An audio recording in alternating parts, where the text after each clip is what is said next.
Assalamualaikum sahabat YouTube, bertemu lagi di channel Sinau Roso. Kali ini kita akan mendengarkan ceramah dari Ustadz Halimah Al-Idrus.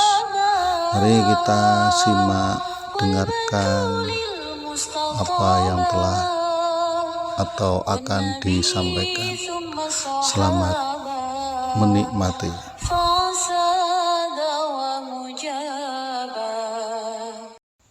Assalamualaikum, saudara. Saya ingin bertanya, maksudnya menikah dengan niat beribadah kepada Allah itu seperti apa? Mohon penjelasannya, Ustazah. Begini nih teman-teman sekalian, yang akan menikah ataupun yang sudah menikah, niatkan menikahmu adalah karena Allah. Apa sih maksudnya menikah yang karena Allah? Menikah yang menjadikan pasanganmu sebagai jalan surgamu, jalanmu menuju kepada keridhaan Allah. Allah itu memang menjadikan pasangan kita itu sebagai jalan kita menuju surga. Nggak lihat, Allah itu menjadikan muamalah kita sama suami sebagai jalan surga kita, gitu ya. Katanya Nabi Muhammad SAW kepada seorang perempuan, "Fanzurilah, fa innama huwa jannatuki wa naruki." Bu, katanya Nabi, "Mbak, yang baik-baik ya sama istrinya, sama suaminya." Ini kata Nabi nih, ada seorang perempuan Ansar nanya-nanya hukum sama Nabi Muhammad. Nabi udah jawab. Habis itu sebelum dia berpaling, Nabi kemudian nanya sama dia, "Amutazawwijah anti? Adakah kamu menikah?" Maksudnya status kamu nih, kamu nikah atau kamu janda atau apa gitu. Dia bilang, "Nah, bala ya Rasulullah, saya adalah seorang perempuan yang bersuami. Saya adalah istrinya Fulan bin Fulan," disebutkan nama suaminya. Katanya Nabi Muhammad kemudian bertanya, "Kaifa anti bih? Bagaimana kamu terhadap suamimu?" Dia bilang, "Wahai Rasul, saya berusaha untuk menghormati dia semampu saya. Berusaha untuk menjalankan tugas saya sebagai seorang istri. Saya berusaha taat kepadanya semampu saya." Katanya Nabi Muhammad, "Fanzuri ilaih. Perhatikanlah bagaimana cara kamu bermuamalah dengan suamimu. Fa innama huwa jannatuki wa naruki." Surgamu, nerakamu ada pada dirinya. Suamimu adalah neraka atau surga bagimu. Kamu baik sama dia menuju surgamu, kamu jahat dia sama dia, kamu sakitin hatinya, kamu gak hormatin dia, kamu sedang menuju nerakamu sendiri. Gitu. Maka ketika kita memandang suami kita sebagai jalan surga kita hormati dia sebagai seorang yang Allah telah memilihkannya sebagai pasangan hidup kita, teman kita bersama-sama menuju surga. Pada saat tersebut engkau telah menikah atau engkau telah memuliakan suamimu karena Allah. Gitu ya, gitu kan. Sama anak-anak kita juga seperti itu. Jangan nyari kesenangan kita doang, tapi kita nyari mudah-mudahan dapat menjalankan amanat untuk membesarkan anak-anak menuju kepada keridhaan Allah. Assalamualaikum warahmatullahi wabarakatuh. Allah, saya bertanya, suami saya malas kerja, aktivitas, sholat, nggak, kerjanya cuma depan komputer terus. Ini saya membacanya kayak bahasanya istri nih.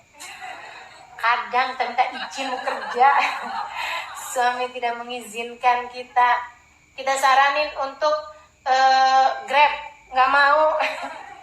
Ya Allah, coba saranin Uber. Sini nggak mau Grab, maunya Uber. Pokoknya semua nggak mau. Nah, kalau saya tetap kekeh, tetap jalan kerja atau tidak dengerin saran suami, apa hukumnya saya adalah dosa atau bagaimana, Ustazah? Itu baru aja saya bahas ya. Lihat suami sebagai jalanmu menuju surga dan nerakamu. Wah, nanti dia itu, Ustazah, kegeeran. Nanti dia merasa ini, oh siapa bilang? Enggak, teman-teman saudariku sekalian, ketika engkau menjadikan suamimu raja, suamimu akan menjadikanmu sebagai ratunya. Jangan gengsi, jangan sungkan untuk bisa berkhidmah kepada suami. Nanti suamimu yang akan berkhidmah kepadamu. Tenang aja, itu udah pasti itu. Udah nggak usah khawatir ya. Ini dia memang lagi dalam masanya aja,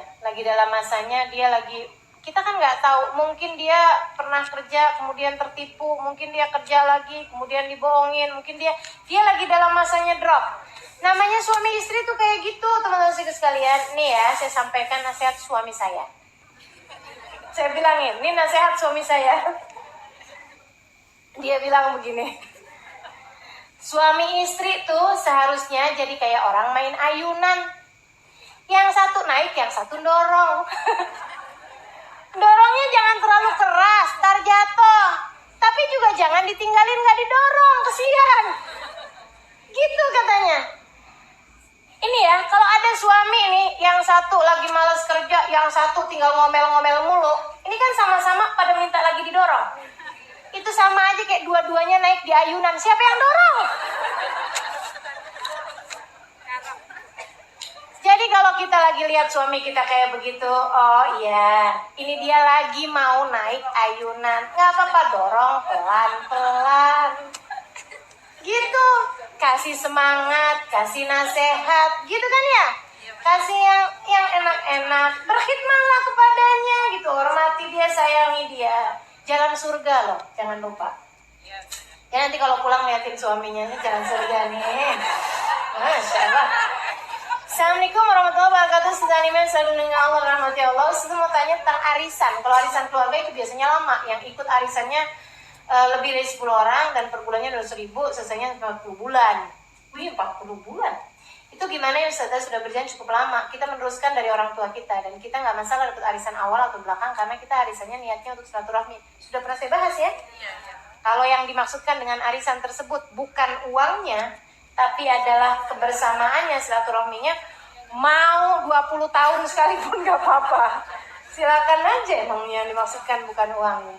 Ada batasan berkholwat. Apa batasan berkholwat? Kalau ketemu non muslim terus ngobrol berdua di kafe atau restoran yang ramai, apa termasuk berkholwat? Oh, ini maksudnya antara laki-laki dengan perempuan ya. Oke. Ma khala rajul wa imra'ah illa wa syaitan talituma. Tidaklah berdua-duaan dalam tempat sepi laki-laki dan perempuan kecuali yang ketiganya adalah setan. Apa batasannya maksudnya dia? Kalau ketemu teman non muhrim terus ngobrol berdua, maksudnya laki-laki dengan perempuan di kafe atau restoran yang ramai, apa termasuk berkholwat? Kalau ngobrol di telepon, kalau chatting di medsos, kalau naik ojek motor, jadi ceritanya pacarnya dia tukang ojek gitu.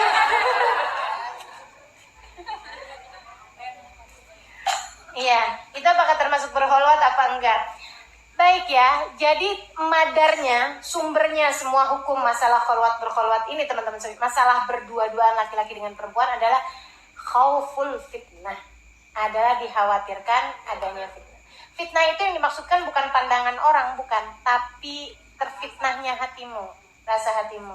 Teman-teman sekalian, mau di tempat keramaian seperti apapun, kalau ngobrol berduaan, adep-adepan, pandang-pandangan, ya, deg-degannya iya juga, kemudian berduaan, pesannya satu, minum berdua. Ya itu mau di tempat serame-rame kayak apapun, itu namanya berkholwat. Orang pacaran kan kayak begitu semua tuh. Iya, gitu ya. Jadi masalahnya bukan pada itu semuanya. Madarnya semuanya adanya pada khauful fitnah. Gitu kan? Bukan berarti ketika kita berhubungan sama orang laki-laki itu kemudian berkholwat semuanya dianggapnya enggak. Malahan, mohon maafnya, naik ojek motor sama laki-laki yang nggak dikenal itu lebih baik daripada naik ojek motor sama mantan pacar zaman SMA. Karena masalahnya ada pada khauful fitnah tadi itu. Oh, di tengah jalan ojeknya sambilan curhat. Mbak, saya udah cerai lomba sama istri saya. Saya sering kecewa dengan sikap saudara atau teman saya yang menyebut-nyebut pemberiannya atau menuntut dituruti karena merasa sudah banyak memberi. Karena itu sekarang saya selalu menolak hadiah atau uang yang nilainya besar. Apa hukumnya menolak pemberian? Jangan suka nolak pemberian orang. Man u'tiya faradda sa'ala wa lam yu'ta. Asalkan bukan karena kita minta. Jangan minta. Saya selalu sampaikan itu. Gitu ya? Saya selalu sampaikan. Nggak minta, tapi mupeng. Muka pengen. Nggak minta, tapi kayaknya tuh kayak minta gitu ya. Karena ada tuh orang-orang kayak gitu, ngarep gitu ya. Nah itu kelihatan mukanya ngarep, kemudian dia kasih. Itu namanya minta juga. Teman-teman saya sekalian, afiflah, azizlah. Jangan menampakkan diri memerlukan sesuatu. Jangan kelihatan muka kita tuh kayak kepengen sama sesuatu. Kan Nabi Muhammad kita suruh gitu. Izhad fid dunya yuhibbukan nas. Izhad fi ma fi aidin nas yuhibbukan nas. Wazhad fid dunya yuhibbukallah. Zuhudlah kamu, jangan kepengenan sama apa yang dimiliki orang lain, kamu pasti akan dicintai sama orang. Kata Nabi Muhammad ngasih resep. Wazhad fid dunya, dan zuhudlah kamu terhadap dunia, enggak pengenan sama dunia, biasa-biasa aja, menganggap bahwa ilmu jauh lebih nikmat, menganggap bahwa ibadah jauh lebih enak, menganggap bahwa kedekatan dengan Allah dan Rasulnya, dicintai oleh keluarga itu jauh lebih penting daripada harta dunia. Yuhibbukallah, kamu akan dicinta sama Allah. Gitu. Jadi kalau kita nggak kepengen, kita nggak kelihatan muka ngarep, gitu ya, kita nggak minta, kemudian ada orang ngasih sama kita, terima. Mau besar mau kecil terima. Rizki dari Allah SWT, jangan sampai kita tolak, akhirnya kemudian kena apa yang disebutkan. Saya nggak tahu pasti apakah ini hadis ataukah percakapan ataukah ucapan ulama. Man u'tiya farada sa'ala walam yu'ta. Siapa yang nolak ketika dikasih, akan datang waktunya dia minta dan tidak diberi. Jangan ya. Assalamualaikum Ustazah, saya tiap puasa Daud ngumpet-ngumpet kalau sahur dan buka dari keluarga karena takut ria kalau ada yang tahu. Tapi Ustazah pernah bilang kalau kita takut ria itu namanya ria. Bisa dijelaskan plus contohnya. Jadi baiknya bagaimana? Kalau kita meninggalkan satu amal ibadah karena takut ria, itu ria. Saya kalau puasa Daud ketahuan orang nanti saya ria. Jadi mendingan saya nggak usah puasa Daud. Saya kalau baca Al-Quran nanti ketahuan orang, nanti saya takutnya riak, mendingan saya nggak usah baca Quran. Saya kalau sholat duha, ntar ketahuan orang, nanti mendingan saya nggak usah duha aja. Nah itu namanya iya. Kalau buat akhwat, mana posisi sholat yang benar? Kaki-kaki melebar sejajar bahu atau kedua kaki rapat? Kalau berjamaah apakah kita harus nempel dengan yang sebelah kita? Sianya ya repot bener kalau harus nempel. Kakinya nggak harus seperti itu. Dan perempuan memang sebaiknya agak merapat, karena itu memang posisi yang diajarkan oleh baginda kita dan oleh para ulama-ulama kita. Hukum bisnis MLM ada yang bilang halal, ada juga yang bilang haram. MUI sendiri sudah memberi batasan mana perusahaan MLM yang halal dan memberi label halal. Sementara ada juga ustadz yang mengharamkan semua MLM. Pendapat mana yang lebih kuat? Tanyain sama ustadznya. Kalau mau tanya sama saya, bagaimana pendapat saya gitu ya, dari apa yang sudah saya ketahui dari ilmu, MLM kebanyakannya sih halal. MLM kebanyakannya adalah halal karena dia menjual jasa mencarikan pelanggan, kan gitu. Menjual jasa untuk mencarikan pelanggan. Oh dia diem-diem dapat duit saja. MLM kan ya itu. Dia diem-diemnya kan sekarang, dulunya kan dia kerja mencarikan pelanggan itu. Assalamualaikum Ustazah, apabila saya menggunakan kartu kredit ada free transaksi 2% atau 25.000 satu kali transaksi, apakah itu riba? Oh itu hadiah dari kartu kreditnya, asalkan kita tidak menggunakannya untuk pas berbunga, itu nggak apa-apa. Jadi gini, kartu kredit teman-teman saudaraku sekalian, itu kalau kita beli barang sekarang, kita langsung bayar di bulan itu juga, nggak pakai bunga, kan itu. Kalau kita bayarnya bulan depannya, baru berbunga, gitu. Jadi bagi siapapun teman-teman yang pakai kartu kredit, kita suka perlu juga loh. Saya suka perlu kartu kredit untuk beli tiket pesawat. Karena banyak tiket-tiket pesawat nggak bisa dibeli kecuali dengan kartu kredit. Gitu. Suka repot kan, karena pas lagi harganya murah, misalnya malam-malam hari gitu. Kalau kita harus pergi ke ATM, atau bahkan banyak juga yang nggak bisa dibeli juga. Maksudnya nggak bisa ditransaksikan pakai ATM. Semuanya supaya kartu kredit. Sebagian memang memudahkan untuk beberapa proses gitu ya kartu kredit tersebut. Nah itu kalau misalnya saya beli sekarang, besoknya langsung saya bayar tuh si kartu kredit itu, langsung ke perusahaan, kita langsung bayar kreditnya, bayar tagihannya. Teman-teman saya sekalian nggak pakai bunga dia. Nanti kalau bulan depan kita belum bayar, baru berbunga gitu. Nah selagi kita selalu makainya itu nggak sampai bulan depannya kita langsung bayar, kita nggak kena bunganya. Nah ketika kita nggak pernah pakai bunganya, nggak pernah kita kena bunganya, begitu kan ya? Artinya kita tidak mengadakan transaksi riba dengan kartu kredit tersebut. Kapan waktu ada nih misalnya kerjasama kartu kredit tersebut dengan satu restoran misalnya, atau dengan satu brand, satu merek tertentu misalnya. Kalau beli tas ini pakai kartu kredit ini dapat diskon 10%. Misal. Nah seperti itu. Halal apa enggak tuh keuntungan 10%-nya dengan pakai kartu kredit tersebut? Halal, karena itu bentuknya adalah hadiah yang diberikan oleh kartu kredit tersebut kepada penggunanya, kepada pemakainya. Gak jadi apa-apa. Dan itu adalah kerjasama dari si provider ya, dari brand tersebut, dari merek tersebut dengan kartu kredit yang dimaksudkan. Bagaimana kerjasama sistem setoran? Misalnya saya usaha Grab, saya minta setoran 200.000 per hari kepada supir, lebihnya untuk supir. Asalkan tidak ada kedoliman, nggak apa-apa aja. Asalkan tidak ada kedoliman. Tapi kalau misalnya orangnya ngomong kayak begini, Bu, hari ini saya tuh nggak dapat 200.000. Nah, pada saat yang seperti itulah diperlukan adanya takwa. Teman-teman saudaraku sekalian, bekerjalah dengan takwa. Lebih dari itu, bekerjalah dengan cinta.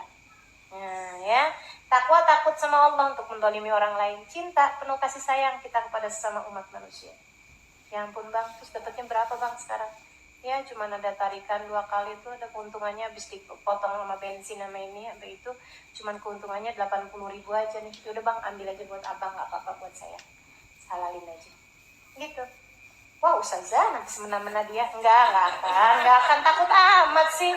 Itu tadi berulang-ulang harus saya sampaikan. Pemberi rezeki cuma satu, namanya Allah. Jangan pernah takut memberi, hambanya Allah. Nanti Allah pasti akan menggantikannya kepadamu.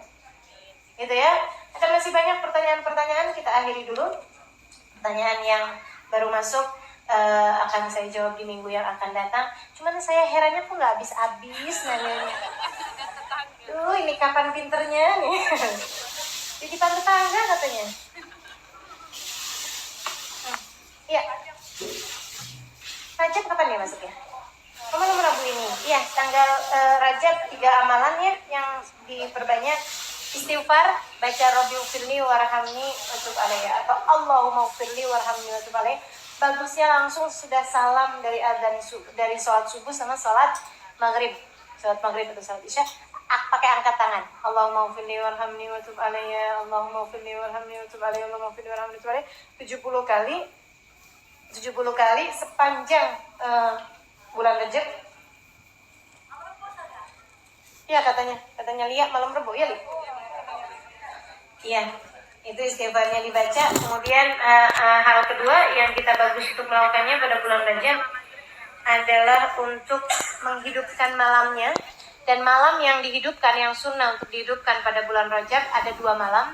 Yang pertama malam 1 atau malam pertama di bulan Rajab, dan ini jatuhnya malam Rabu nanti. Malam Rabu ya, Selasa malam Rabu. Itu sunnah untuk dihidupkan. Kemudian yang keduanya adalah malam Isra Mi'raj. Itu malam 27 Rajab. Perbanyak baca Al-Quran, perbanyak ibadah, sholat sunnah. Yang mau sholat tasbih juga bagus di malam 1 dan malam 27. Kemudian yang ketiga, malam ketiga yang kita bagus untuk perbanyak di bulan Rajab, yaitu untuk puasa. Nah, puasanya kalau mau, puasanya dilipat gandakan 1 harinya seperti 30 hari di bulan-bulan yang lain. Karena dia termasuk dari Ashhurul Hurum. Dan memang bulan Ramadan itu adalah bulan Rajab adalah bulan yang sangat bagus puasa di dalamnya. Nah, kalau mau puasa berapa banyak? Yang mau sebulanan penuh di bulan Rajab silakan aja, asalkan bukan sebagai istri yang suaminya ada. Ya, kalau sebagai istri yang suaminya ada, saya sarankan jangan deh, gitu kan? Kita khawatir beribadah tapi dengan mengurangi hak suami kepada kita, gitu ya. Kalau mau puasa sebulanan penuh, sebaiknya tinggalkan 1 hari, jangan dipuasain. Karena ada hadis, jangan serupakan Rajab dengan Ramadan. Jadi ada 1 hari yang kita tinggalkan gitu. Kalau harinya 30, ya ambil aja 29 gitu. Yang 1 hari yang kita nggak puasain, yang hari apa Ustazah? Hari yang kita ada undangan makan. Ya kan enak tuh jadinya. Ya, kemudian teman-teman saudaraku sekalian, kalau nggak bisa sebulan, ya seperti saya sarankan tadi ya, kalau bagi istri jangan malahan puasa yang sebulan itu. Kita ambil misalnya 10 hari, bagus. Kita mau ambil 3 hari deh minimalnya. 3 hari minimal. Nah kalau mau 3 hari ini, sebaiknya jangan tinggalkan tanggal 1 Rajab buat kita puasain. Gitu ya. Nanti berarti hari Rabu minggu depan. Hari Rabu depan, nah itu kita puasain, malamnya juga kita hidupkan. Kemudian tengahan silakan mau ambil gitu, atau juga kita ambil hari-hari yang dimuliakan seperti tanggal 13, 14, 15, atau kita ambil Senin Kamis, pokoknya 3 hari selama bulan Rajab insya